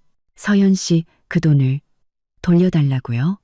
그 아파트는 우리 부모님 명의로 되어 있는데 누구 명의인지는 중요하지 않아요. 돈은 내가 냈으니까. 저는 차갑게 말했습니다. 원래는 우리 미래를 위해 제가 기꺼이 쓴 돈이었어요. 하지만 이제 미래는 없어요. 그런데도 제가 힘들게 번 돈으로 결혼식장에서 저를 모욕하고 협박하려 했던 가족을 계속 부양해야 할 의무가 있나요? 김민준 씨, 내가 그런 성인군자로 보여요? 장 변호사님은 목록을 빠르게 훑어보더니 고개를 끄덕였습니다. 박 부사장님, 말씀 이해했습니다. 법적으로 혼인을 전제로 한 혼전 고액 증여는 혼인이 파탄에 이르렀을 경우, 특히 상대방에게 명백한 귀책 사유가 있을 때 반환을 주장할 여지가 충분합니다. 결혼식장에서의 사건은 상대방의 중대한 과실로 혼인이 파탄에 이르렀다는 강력한 증거가 될 수 있습니다. 이 부분은 즉시 착수하겠습니다. 김민준 씨의 얼굴은 완전히 잿빛으로 변했습니다. 그는 기껏해야 결혼 생활을 잃는 것뿐이라고 생각했을 겁니다. 설마 부모님 손에 들어간 아파트까지 위태로워질 줄은 몰랐겠죠. 그는 저의 성격과 능력을 잘 압니다. 제가 하겠다고 마음먹으면 그건 절대 협박이 아니라는 것을, 저의 재력과 사회적 관계를 동원해 법적 절차를 밟는다면 그들에게는 승산이 조금도 없었습니다. 엄청난 공포가 그를 덮쳤습니다. 저를 잃는 것은 사랑과 풍요로운 삶을 잃는 것일지 모르지만 아파트까지 잃고 공갈 미수 혐의까지 더해진다면 그의 가족은 정말로 끝장날 수도 있었습니다. 안 돼. 제발. 김민준 씨의 목소리가 절망적으로 떨렸습니다. 서연 씨, 내가 사인할게. 이혼 합의서에 사인할게. 돈은 필요 없어. 아파트도 돌려줄게. 제발. 우리 엄마 고소하지만 말아줘. 제발. 그는 마침내 거대한 현실의 압박 앞에서 공포와 자기 보호를 위한 선택을 내렸습니다. 그의 비굴한 모습을 보며 제 마음에는 어떤 통쾌함도 없었습니다. 오직 끝없는 슬픔과 혐오감만이 남았습니다. 이것이 내가 평생을 맡기려 했던 남자의 진짜 모습이었습니다. 진짜 이익과 위협 앞에서 그는 너무나도 쉽게 모든 것을 포기했습니다. 진작 그럴 것이지. 저는 씁쓸하게 한마디 하고는 더 이상 그를 쳐다보지 않았습니다. 장 변호사님께 고개를 끄덕였습니다. 그럼 그 상황에 맞춰 이혼 합의서를 준비해 주십시오. 쌍방이 자발적으로 혼인 관계를 해소하고 공동 재산 분할은 없으며 제가 이전에 그와 그의 가족에게 증여한 모든 것에 대한 추심 권리는 제가 보유하는 것으로 대신 상대방이 모든 권리 주장을 포기하고 그의 가족이 다시는 저를 괴롭히지 않는다는 조건으로 당장은 그 권리를 행사하지 않겠습니다. 합의 효력 발생 후 각자 자유롭게 살고 서로 간섭하지 않는 것으로요. 알겠습니다. 박 부사장님, 장 변호사님은 즉시 제 의도를 파악했습니다. 이 합의서는 겉으로는 제가 추심을 포기하는 것처럼 보이지만 실제로는 추심 권리 보유라는 칼을 김씨 집안의 머리 위에 영원히 매달아 놓아 다시는 저를 괴롭힐 엄두도 내지 못하게 만드는 것이었습니다. 동시에 이 지긋지긋한 혼인 관계를 가장 빠르게 정리하는 방법이기도 했습니다. 장 변호사님과 비서는 즉시 노트북을 펴고 합의서 작성을 시작했습니다. 대기실에는 키보드 소리와 김민준 씨의 억눌린 흐느낌만이 가득했습니다. 저는 창가에 서서 서서히 흩어지는 하객들을 내려다봤습니다. 햇살은 여전히 눈부셨지만 더 이상 제 마음을 비추지는 못했습니다. 한편의 막장 드라마 같았던 결혼식, 유성처럼 짧았던 혼인관계. 하지만 인생은 계속되어야 합니다. 그리고 저 박서연의 이야기는 결코 한심한 남자 하나와 이상한 가족 때문에 빛을 잃지 않을 겁니다. 장 변호사님의 일 처리는 놀라울 정도로 빨랐습니다. 30분도 채 되지 않아 조항이 명확하고 문구가 엄격한 이혼 합의서 초안이 저와 김민준 씨 앞에 놓였습니다. 내용은 제가 요구한 그대로였습니다. 김민준 씨는 영혼이 빠져나간 사람처럼 합의서의 차가운 글자들을 멍하니 훑어봤습니다. 펜을 쥔 손이 심하게 떨렸습니다. 장 변호사님은 기계적으로 각 조항의 법적 의미를 설명했지만 그는 한 글자도 듣지 못하는 것 같았습니다. 김민준 씨, 합의 내용에 이의가 없으시면 여기에 서명하고 날인해 주십시오. 장 변호사님이 합의서와 펜을 그의 앞으로 밀었습니다. 김민준 씨는 고개를 들어 마지막 희망이라도 잡으려는 듯한 눈빛으로 저를 바라봤습니다. 서연 씨, 정말 돌이킬 수 없는 거예요? 내가 잘못했어요. 정말 잘못했어요. 저는 그의 맞은편 소파에 다리를 꼬고 앉아 어떤 온기도 없는 눈으로 그를 바라봤습니다. 사인하든지 아니면 법정에서 보든지 선택해요. 제 평온하지만 단호한 말투가 김민준 씨의 마지막 희망마저 꺾어버렸습니다. 그는 절망적으로 눈을 감았다 뜨더니 떨리는 손으로 펜을 집어들고 온 힘을 다해 서명란에 비뚤비뚤한 이름을 적었습니다. 그리고는 마치 불에 댄 것처럼 펜을 던져버렸습니다. 지장을 찍을 때 붉은 인주가 마치 그의 손가락을 태우는 듯 그는 온몸을 움찔했습니다. 장 변호사님은 서류를 확인한 후 제게 고개를 끄덕였습니다. 박 부사장님, 초안의 양측 모두 확인했습니다. 정식 서류는 오늘 중으로 준비해서 정식 서명 일정을 잡겠습니다. 절차에 따라 이후 구청에 가서 이혼 신고를 하시면 됩니다. 최대한 빨리 진행해 주세요. 저는 짧게 말했습니다. 김민준 씨는 소파에 무너져 내렸습니다. 마치 이혼 합의서가 아니라 자신의 사형 집행 영장의 서명이라도 한 사람처럼 말이죠. 그때 채원이가 전화를 받더니 제게 나지막이 말했습니다. 서연아, 호텔 쪽은 거의 정리됐대. 하객들도 대부분 피로 연장으로 안내했고 부모님 말씀으로는 결혼식은 엎어졌지만 멀리서 와주신 분들에 대한 예의는 지켜야 하니 네가 직접 나가서 상황을 정리하고 감사의 뜻을 전하는 게 좋겠다고 하셔. 이 일에 대한 공식적인 마무리이기도 하고 저는 잠시 생각하다 고개를 끄덕였습니다. 부모님 말씀이 옳았습니다. 회피는 제 스타일이 아닙니다. 이왕 벌어진 일, 정면으로 부딪혀 상황을 장악해야 합니다. 이 피로연은 결혼 축하 자리는 아니지만 저 박서연의 태도와 입장을 선포하는 자리가 될 수 있을 겁니다. 알았어. 곧 나갈게. 저는 자리에서 일어나 장 변호사님께 뒤시를 부탁하고 잿더미처럼 변한 김민준 씨를 한번 쳐다본 뒤 친구들에게 말했습니다. 가자. 대기실을 나서자 복도에는 기묘한 정적이 흘렀습니다. 직원들은 저를 경외와 호기심이 섞인 눈으로 쳐다봤습니다. 개꿈, 저는 흔들림 없이 등을 꼿꼿이 세우고 연 회장을 향해 걸었습니다. 수아는 제 옆에서 신이 난 듯 말했습니다. 언니, 이따가 내가 나서서 개념 없는 것들 몇 명 밟아줄까? 채원이가 수아를 말렸습니다. 수아야, 나서지 마. 서연이가 알아서 할 거야. 이런 자리에선 직접 싸우는 것보다 자세가 더 중요해.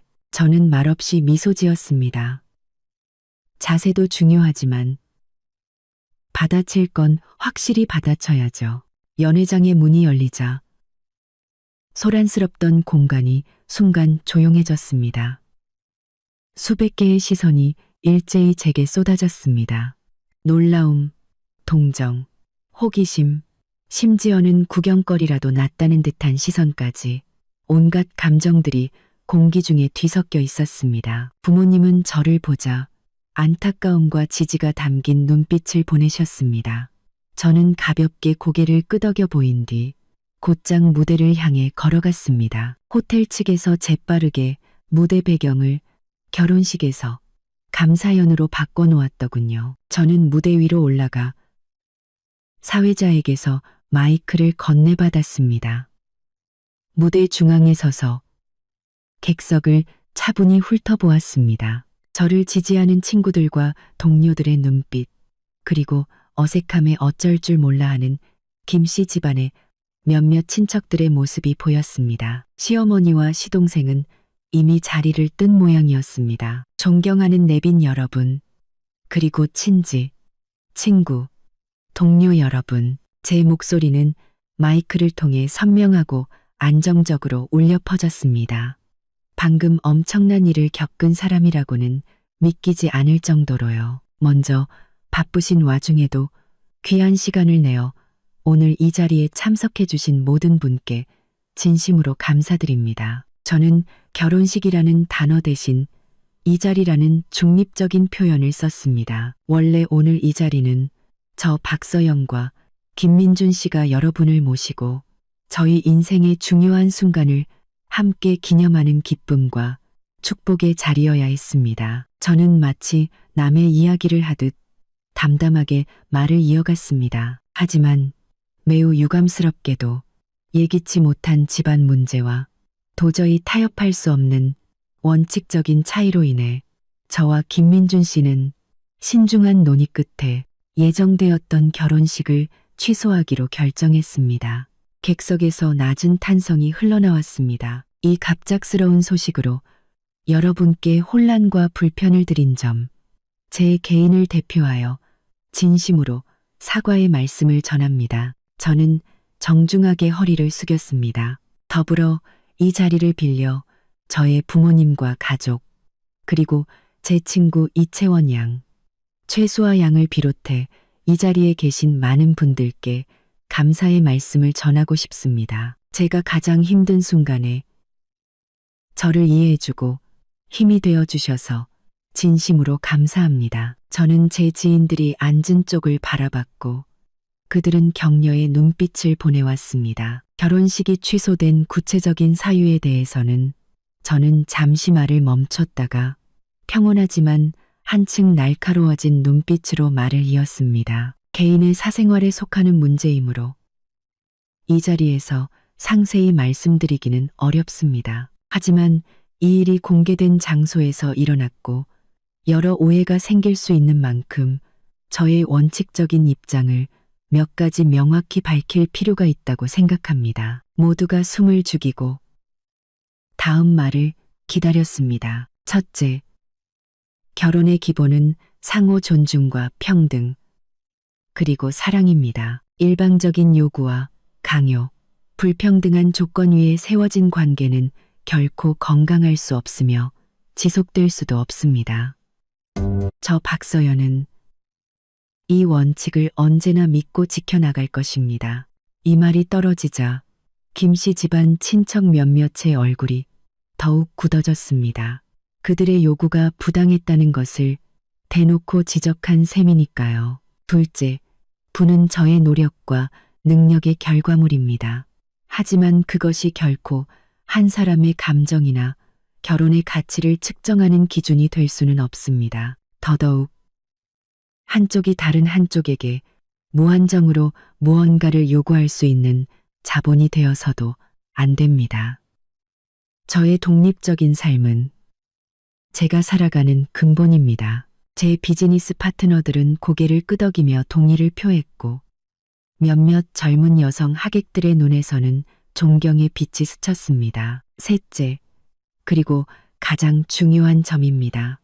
저는 목소리에 힘을 주었습니다. 어떤 상황에서든 상대가 누구든 자신의 원칙과 존엄을 지키는 것은 한 개인으로서 가질 수 있는 가장 기본적인 권리입니다. 타협과 인내에는 분명한 한계가 있으며 그 한계는 결코 침범당해서는 안 됩니다. 제 목소리는 연회장에 단호하게 울려 퍼졌습니다. 비록 구체적인 상황을 설명하지는 않았지만 이 말들은 사건의 본질을 정확히 꿰뚫고 저의 태도를 명확히 보여주기에 충분했습니다. 품위를 지키면서도 가장 강력하게 반격한 셈입니다. 따라서 저는 결론을 내렸습니다. 결혼식은 진행되지 못했지만 저와 김민준 씨는 원만하게 관련 문제들을 처리하기로 합의했습니다. 오늘 일로 불편을 드린 점 다시 한번 사과드립니다. 저는 다시 한번 허리를 숙였습니다. 저의 사과와 감사의 마음을 담아 오늘 식사는 예정대로 진행됩니다. 그리고 참석해 주신 모든 분들께 감사의 마음을 담은 답례품과 봉투를 2배로 준비했습니다. 잠시나마 불쾌한 마음은 잊으시고 즐거운 식사 시간이 되시기를 바랍니다. 다시 한번 귀한 걸음 해주셔서 감사합니다. 제가 마이크를 내려놓고 다시 한번 깊이 고개를 숙이자 잠시의 정적 끝에 연회장에서는 뜨거운 박수갈채가 터져 나왔습니다. 처음에는 제 지인들로부터 시작된 박수는 곧 연회장 전체로 퍼져나갔습니다. 그것은 단순한 예의가 아니라 저에 대한 지지와 존경, 그리고 찬사가 담긴 박수였습니다. 저는 많은 사람들의 눈에서 진심 어린 찬사를 읽을 수 있었습니다. 그들은 단순히 저의 연봉이나 지위를 존경하는 것이 아니었습니다. 공개적인 모욕과 부당한 상황에 직면했을 때 제가 보여준 냉철함과 이성, 그리고 단호하고 강인한 태도에 박수를 보내는 것이었습니다. 저는 울거나 소리치지 않았습니다. 가장 품위 있고 강력한 방식으로 제 존엄을 지키고 상황을 장악하며 모두에게 명확한 답을 주었습니다. 부모님은 눈시울이 붉어졌지만 얼굴에는 자랑스러운 미소가 가득했습니다. 채원이와 수아는 저를 향해 엄지를 치켜 세웠습니다. 그에 비해 김씨 집안의 좌석은 유난히 썰렁하고 어색해 보였습니다. 남은 몇몇 친척들은 뜨거운 박수 속에서 가시방석에 앉은 듯 고개를 들지 못했습니다. 저는 천천히 무대에서 내려왔습니다. 제가 지나가는 곳마다 사람들은 일어나 저와 인사를 나누고 지지를 표했습니다. 박 부사장님, 지지합니다. 정말 잘하셨어요. 서연아, 정말 멋있다. 그런 집안은 빨리 정리하는 게 맞아. 저는 미소로 화답하며 마치 방금 무대 위에서 그 강렬한 선언을 한 사람이 제가 아닌 것처럼 품위 있게 행동했습니다. 그런데 제가 주빈석으로 돌아가려던 찰나 술에 취한 듯한 김씨 집안의 한 친척이 불쑥 소리를 질렀습니다. 말은 번지르르하게 하네. 결국 돈 좀 있다고 우리 같은 없는 사람들 무시하는 거 아니야? 크지 않은 목소리였지만 조용해진 분위기 속에서 유난히 귀에 거슬렸습니다. 주변이 순간 조용해졌고 모두가 저를 쳐다봤습니다. 수아가 당장이라도 달려들려 했지만 저는 눈짓으로 막았습니다. 저는 걸음을 멈추고 그 중년 남자를 돌아봤습니다. 얼굴에는 여전히 품위 있는 미소를 띠고 있었지만 눈빛은 순식간에 차가워졌습니다. 선생님, 제 목소리는 낮았지만 모두에게 선명하게 들렸습니다. 존중의 의미를 오해하고 계신 것 같습니다. 존중은 재산에 많고 적음이 아니라 그 사람의 행동과 인격에서 비롯되는 것입니다. 저는 자신의 힘으로 성실하게 살아가는 모든 분들을 존경합니다. 하지만 가족이라는 이름으로 상대를 억압하고 부당한 요구를 하며 타인의 가장 중요한 순간을 의도적으로 망치는 행위에 대해서는 상대가 누구든 존중할 수 없습니다. 존중받을 자격이 없기 때문입니다. 저는 잠시 말을 멈추고 남아있는 모든 김씨 집안 친척들을 훑어보며 평온하지만 엄청난 압박감이 느껴지는 목소리로 말했습니다. 그리고 이 자리에 계신 김씨 집안 친지분들께 한 가지 알려드립니다. 제가 혼인을 전제로 여러분께 드렸던 선물과 봉투는 인간적인 도리이므로 돌려달라고 하지 않겠습니다. 하지만 정이라는 것은 서로 주고받는 것입니다. 오늘 이후로 저와 김씨 집안은 아무런 관련이 없습니다. 부디 각자 분수를 지키고 살아가시길 바랍니다. 제가 경고하지 않았다고는 말씀하지 마십시오. 이 말은 시비를 건 그 남자뿐만 아니라 남아있는 모든 김씨 집안 친척들에게 앞으로 다시는 제게 손을 벌리거나 얽힐 생각조차 하지 말라는 명확한 경고였습니다. 그 남자는 제 말에 얼굴이 시뻘개져 아무 대답도 하지 못했고 주변 사람들의 경멸적인 시선 속에서 고개를 푹 숙였습니다. 연회장에서는 다시 한번 더욱 뜨거운 박수가 터져나왔습니다. 속이 후련하다는 듯한 쾌감이 섞인 박수였습니다. 저는 가볍게 고개를 숙여 보인 뒤 태연하게 주빈석으로 돌아와 자리에 앉았습니다. 피로연이 시작되었지만 모든 사람들의 화제는 단연코 방금 일어난 일들이었습니다. 저는 오늘 이후로 결혼식장에서 시댁을 향해 사이다 발언을 날리고 결혼을 엎어버린 박서연의 이야기가 온갖 형태로 퍼져나갈 것을 알고 있었습니다. 하지만 무슨 상관입니까? 저는 떳떳합니다.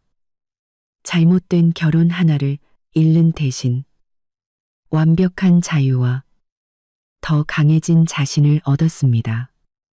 잠신, 바익강, 잠신, 장신. 이 장사는 어떻게 계산해도 제가 이긴 겁니다. 저는 피로연 내내 아무 일도 없었다는 듯이 사람들과 웃고 이야기했습니다. 하지만 저 자신만이 알고 있었습니다. 제 마음속 어딘가 부드러웠던 부분이 완전히 얼어붙었고 그 자리에 강인함이라는 이름의 새로운 싹이 무섭게 자라나고 있다는 것을. 피로연은 저의 강력한 통제 아래 기묘하지만 조화로운 분위기 속에서 끝이 났습니다. 적어도 제 앞에서는 더 이상 누구도 공개적으로 시비를 걸거나 수군거리지 못했습니다. 하객들은 최고급 요리를 즐기며 담소를 나눴지만 그 중심에는 항상 방금 전에 그 엄청난 사건이 있었습니다. 저는 수많은 시선들을 느꼈습니다. 호기심, 존경, 동정, 그리고 어쩌면 약간의 고소함까지. 하지만 더 이상 신경 쓰지 않았습니다. 저는 중요한 손님들 사이를 오가며 비즈니스 파트너들과 담소를 나누고 멀리서 와준 친지들에게 감사를 표했습니다. 마치 방금 그 모든 일을 겪은 사람이 제가 아닌 것처럼 말이죠. 오히려 저의 이런 강인한 모습은 사람들에게 더 큰 신뢰를 주었습니다. 연회가 끝나고 하객들이 하나둘 자리를 떴습니다. 부모님과 채원이, 수아가 저와 함께 문 앞에서 손님들을 배웅했습니다. 서연아, 고생했다. 어머니가 제 손을 꼭 잡으며 말씀하셨습니다. 눈가는 여전히 붉었지만 눈빛은 단호했습니다. 집은 언제나 내 편이야. 아빠는 네가 알아서 잘할 줄 알았다. 아버지는 짧게 말하며 제 어깨를 힘주어 두드리셨습니다. 내 소신대로에 하늘이 무너지는 일은 없어. 저는 고개를 끄덕이며 애써 미소를 지었습니다. 걱정 마세요.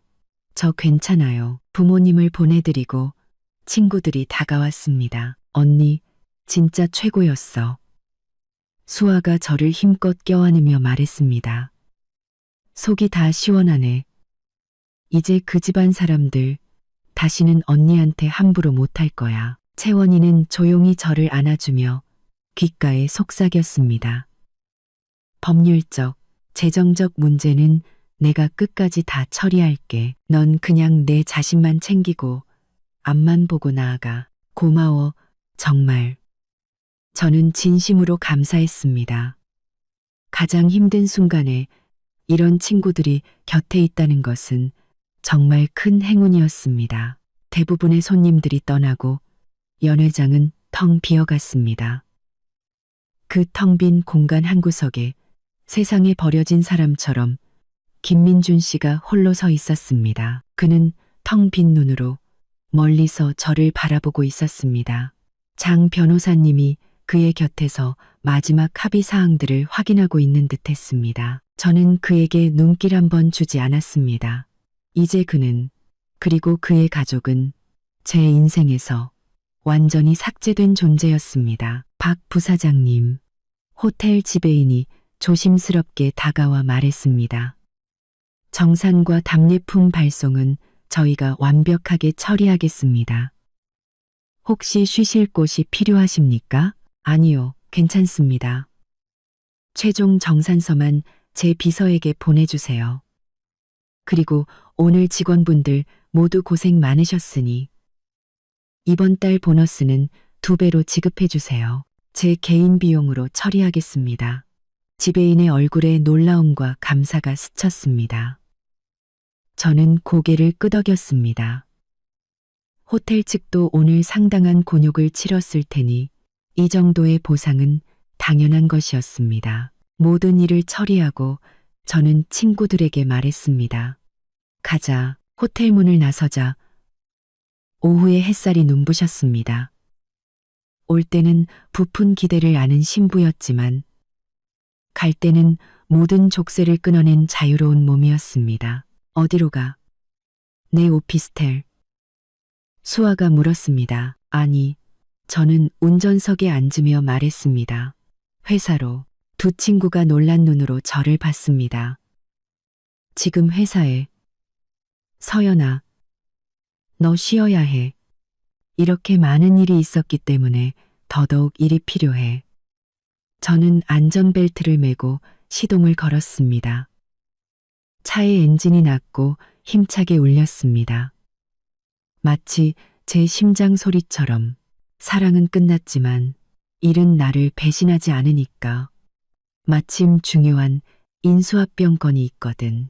제 단호한 모습에 친구들은 더 이상 아무 말도 하지 않았습니다. 일이야말로 저에게 가장 좋은 치료제이자 힘의 원천이라는 것을 그들은 잘 알고 있었습니다. 차는 도로에 합류했고 방금 전 그 소란스러웠던 호텔은 점점 멀어져 갔습니다.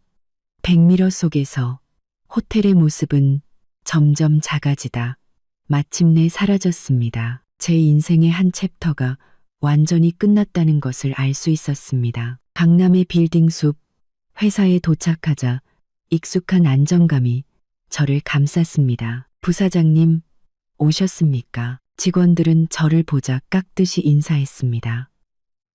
호텔에서와는 다른 오직 능력에 대한 존경이 담긴 시선이었습니다.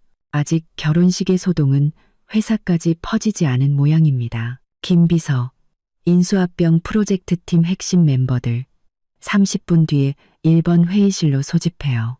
그리고 지난 3일간 밀린 결제 서류 전부 내 책상 위로. 저는 제 사무실로 걸어가며 비서에게 빠르게 지시했습니다. 네, 부사장님. 도시 전체가 내려다 보이는 제 사무실에 들어와 자리에 앉아 컴퓨터를 켰습니다. 화면을 가득 채운 메일과 업무 보고들이 순식간에 저를 감정의 폐허에서 익숙한 비즈니스 전쟁터로 끌어왔습니다. 그래, 이게 바로 내가 있어야 할 곳이야. 30분 후 회의실에는 긴장감이 감돌았습니다. 시작하죠. 스타테크놀로지 인수건. 진행 상황 보고하세요. 네, 부사장님. 현재 실사 단계를 마치고 2차 제안까지 넣었지만 스타테크 측 대표가 기업 가치 평가에 계속 불만을 표하고 있습니다. 특히 경쟁사인 스카이 캐피털이 우리보다 더 높은 가격을 제시하며 창업 멤버 전원의 고용 승계를 약속한 것으로 파악됩니다. 저는 손가락으로 테이블을 가볍게 두드리며 머릿속으로 빠르게 상황을 분석했습니다. 스카이 캐피털은 최근 자금난을 겪고 있을 텐데 뭘 믿고 그런 제안을 했을까요? 배후에 새로운 자금줄이 있는지 즉시 파악하세요. 네. 알겠습니다. 그리고 기업 가치 평가는 우리가 제공할 수 있는 시너지 효과와 시장 채널을 수치화해서 다시 보고서를 작성하세요. 스타테크의 초기 투자자들도 접촉해서 그들의 진짜 속내를 알아내고요. 네, 부사장님. 창업 멤버 문제는 저는 입가에 차가운 미소를 띄었습니다. 대표에게 직접 전하세요. 우리와 함께하면 더 큰 무대에서 개인의 가치와 부를 몇 배로 늘릴 기회를 얻게 될 거라고. 스카이 캐피털이 그들의 기술을 제대로 소화하고 성장시킬 능력이 있는지는 의문이라고 제 말을 그대로 전하세요. 제 지시는 명확하고 핵심을 찔렀습니다. 회의실의 분위기는 팽팽한 긴장감과 효율성으로 가득 찼습니다. 이 순간 저는 더 이상 결혼식장에서 수모를 겪던 신부가 아니었습니다. 수천억의 자금을 운용하는 비즈니스 세계의 냉철한 승부사 박 부사장이었습니다. 이곳의 규칙은 명확했습니다. 실력으로 모든 것을 증명하는 것, 불분명하고 계산적인 인간관계보다 훨씬 마음이 편했습니다. 회의는 2시간 동안 이어졌습니다. 수고했습니다. 이 프로젝트 반드시 성공시켜야 합니다. 필요한 자원은 얼마든지 요청하세요. 네, 부사장님. 사무실로 돌아오자 비서가 블랙커피 한 잔과 함께 보고했습니다. 부사장님, 장 변호사님께 연락 왔습니다. 내일 오전에 이혼 합의서 정식 서명이 가능하다고 시간 괜찮으신지 여쭤보셨습니다. 내일 오전 10시. 회사 근처 변호사 사무실로 잡아요. 저는 쓴 커피를 한 모금 마셨습니다. 씁쓸함이 오히려 정신을 맑게 해주었습니다. 그리고 부사장님, 신혼집으로 배달된 결혼 선물들이 있는데 어떻게 처리할까요? 전부 반송해요. 결혼식 취소, 마음만 감사히 받겠다고 메모 남겨서. 네, 알겠습니다. 저는 의자에 기댄 채 창밖의 화려한 도시 야경을 바라봤습니다. 감정은 나를 배신해도 일과 나 자신은 결코 배신하지 않습니다. 내가 번 돈, 내가 이룬 성공, 그것만이 나에게 가장 확실한 안정과 성취감을 줍니다. 그때 채원이에게서 메시지가 왔습니다. 괜찮아? 버틸만해? 응, 방금 회의 끝났어. 중요한 프로젝트 전략 세우고 나니 훨씬 낫네. 채원이는 엄지 이모티콘과 함께 답장을 보냈습니다. 그래, 그게 너다워. 그게 바로 박서연이지. 야식 필요하면 언제든 전화해. 그래, 이게 바로 박서연이지. 직장에서 모두가 인정하는 능력 있는 사람. 결코 이런 일로 무너지지 않아. 앞으로의 길은 길고 새로운 인연도 있겠지. 하지만 그 무엇보다 나는 나 자신으로서 내 인생을 내 힘으로 책임지는 여자로서 살아갈 것이다. 결혼식의 소동은 비싼 값을 치렀지만 그만큼 의미 있는 교훈을 준 인생의 한 에피소드일 뿐이다. 나는 더욱 단단해졌다. 김비서, 다음 주 월요일 오후 필라테스 수업 예약하고 다음 분기회사 전략 보고회 자료 준비 시작해요. 이혼 합의서에 서명하는 과정은 생각보다 더 평온하고, 아니, 죽은 듯이 고요했습니다. 다음 날 오전 10시 저는 약속 장소인 변호사 사무실에 도착했습니다. 구청 같은 상징적인 장소 대신 차가운 법률 용어로 가득 찬 이 공간이 지금 제 심경과 더 어울렸습니다. 김민준 씨는 이미 와 있었습니다. 그는 회의 테이블 반대편에 마치 몸이 의자에 녹아내리기라도 한 듯 푹 파묻혀 앉아 있었습니다. 눈은 퀭하고 수염은 거뭇하게 자라 하룻밤 사이에 10년은 늙어 보였습니다. 그는 저를 쳐다보지 못하고 시선은 계속 바닥과 창밖을 헤맸습니다. 장 변호사님이 정식 이혼 합의서 세 부를 테이블 위에 놓았습니다. 박 부사장님, 김민준 씨, 어제 협의된 내용에 따라 작성된 정식 이혼 합의서입니다. 검토 후 서명해 주시기 바랍니다. 저는 합의서를 들어 빠르고 꼼꼼하게 훑어보았습니다. 모든 조항이 제 의도대로 명확하게 작성되어 있었습니다. 저는 망설임 없이 펜을 들어 서명란에 제 이름을 적었습니다. 박서연. 제 필체는 언제나처럼 단단하고 힘이 있었습니다. 김민준 씨 차례였습니다. 그는 펜을 쥔 손을 심하게 떨었고 펜 끝은 종이 위에서 한참을 맴돌았습니다. 마치 그 얇은 종이가 천근만근의 무게라도 되는 것처럼. 마침내 그는 필생의 힘이라도 쥐어짜듯 떨리는 손으로 자신의 이름을 적었습니다. 이름은 비뚤비뚤했고 마지막 획은 거의 뭉개져 있었습니다. 지장, 날인. 모든 절차가 끝났습니다. 장 변호사님이 설명했습니다. 규정에 따라 양측은 구청에 함께 가서 이혼 신고를 하고 이혼증을 발급받아야 합니다. 합의서 서명 후 30일의 숙려기간이 있습니다. 숙려기간 필요 없습니다. 저와 김민준 씨가 거의 동시에 말했지만 그 뉘앙스는 완전히 달랐습니다.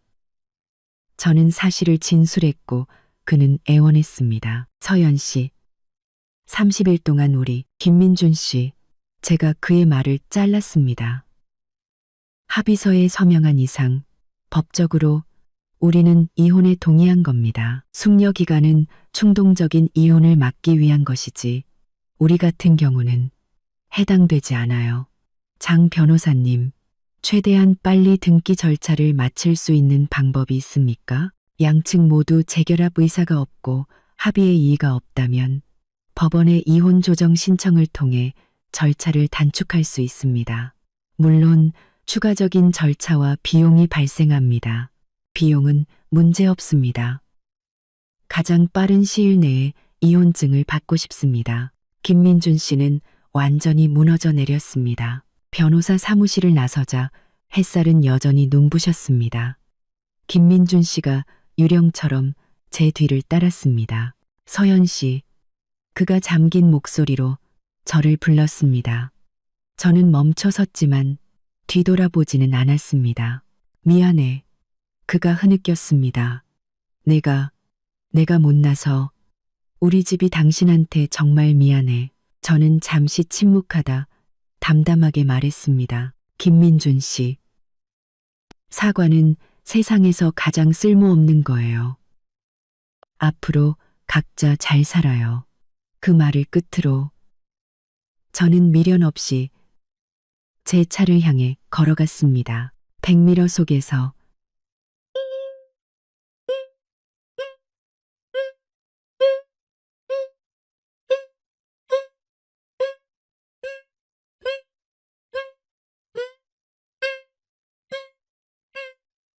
백미러 속에서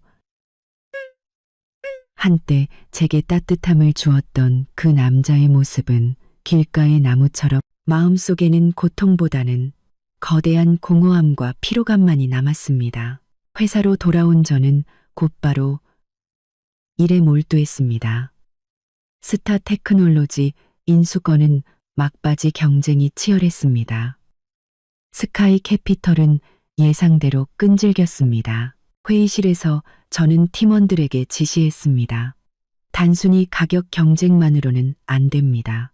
가격 경쟁만으로는 안 됩니다. 스카이 캐피털의 자금 출처를 끝까지 추적하고 우리 내부 정보 유출 경로도 24시간 내로 찾아내세요. 그렇지 않으면 프로젝트 팀 전원 보너스 삭감입니다. 그리고 저는 스타테크의 대표와 따로 만날 약속을 잡았습니다. 가격이 아닌 미래와 이상을 이야기하기 위해서였습니다. 며칠 뒤 내부 정보 유출의 배후가 밝혀졌습니다. 프로젝트 팀의 한 직원이 스카이 캐피털에 매수되었던 겁니다. 저는 그 직원을 즉시 해고하고 법적 조치를 취했습니다. 그리고 스카이 캐피털의 배후 자금이 위험한 투기성 해외 펀드라는 사실도 알아냈습니다. 저는 이 모든 정보를 가지고 스타테크의 왕 대표를 만났습니다. 저는 그에게 단순히 높은 가격이 아니라 우리와 함께 했을 때 얻게 될 장기적인 비전과 안정성을 설득했습니다. 그리고 스카이 캐피털과의 거래가 가진 잠재적인 위험성을 암시했습니다. 제 전략은 통했습니다. 왕 대표는 결국 우리와의 협력을 선택했습니다. 수천억 원 규모의 인수 계약서에 서명하는 날, 수많은 카메라 플래시가 터졌습니다. 저는 무대 위에서 이번 인수의 의미와 미래의 청사진에 대해 자신감 있게 발표했습니다. 이 압도적인 성공 앞에서 저를 둘러쌌던 모든 루머는 힘을 잃고 사라졌습니다. 실력이야말로 모든 헛소문을 잠재우는 가장 강력한 무기였습니다. 그날 저녁, 저는 부모님 댁으로 향했습니다. 따뜻한 집밥과 부모님의 위로 속에서 저는 비로소 긴장을 풀 수 있었습니다. 다 지나갔다, 딸. 앞으로는 좋은 일만 있을 거야. 가로 가론 차로 삼체로네 있어. 가로 서로네 바로냉 파론 체로 서로 사로 사로 서를. 가론 체로네. 다루 체루 서를. 가론 체루 서로 서. 바로네 치루 서로 서를. 바로냉 바로 테루 서를. 아버지의 말씀에 저는 조용히 고개를 끄덕였습니다. 그 며칠 후 법원으로부터 두 통의 우편물이 도착했습니다. 하나는 김민준 씨와 그의 가족을 상대로 한 명예훼손 및 손해배상 청구 소송의 접수 통지서였고, 다른 하나는 김민준 씨가 보낸 친필 편지였습니다. 편지에는 후회와 변명, 그리고 용서를 구하는 말이 가득했지만 제 마음은 움직이지 않았습니다. 저는 그 편지를 갈기갈기 찢어 쓰레기통에 버렸습니다. 용서는 그들의 몫이 아닙니다. 법의 심판을 받는 것이 그들이 치러야 할 대가였습니다. 시간이 흘러 김민준 씨의 동생은 명예훼손 혐의로 유죄 판결을 받았고, 시어머니도 공범으로 처벌을 받았습니다. 김민준 씨는 회사에서 해고되었고, 제가 제기한 손해배상 소송과 아파트 계약금 반환 소송에서 모두 패소하여 그의 가족은 경제적으로 완전히 파탄에 이르렀습니다. 저는 그들의 소식에 더 이상 관심을 갖지 않았습니다. 새로운 아파트로 이사했고 스타 테크놀로지와의 성공적인 합병을 이끌며 회사 내에서 입지를 더욱 공고히 했습니다. 제 곁에는 언제나 저를 믿고 지지해주는 친구들과 가족이 있었습니다. 어느 날 밤 새 아파트의 거실에서 도시의 화려한 야경을 내려다보며 와인을 마셨습니다. 잘못된 결혼 하나가 끝났지만 저는 더 강하고 더 자유롭고 더 성공한 내가 되었습니다. 연봉 4억은 시작에 불과했습니다. 앞으로 내 인생의 왕관은 내 손으로 직접 씌울 것입니다.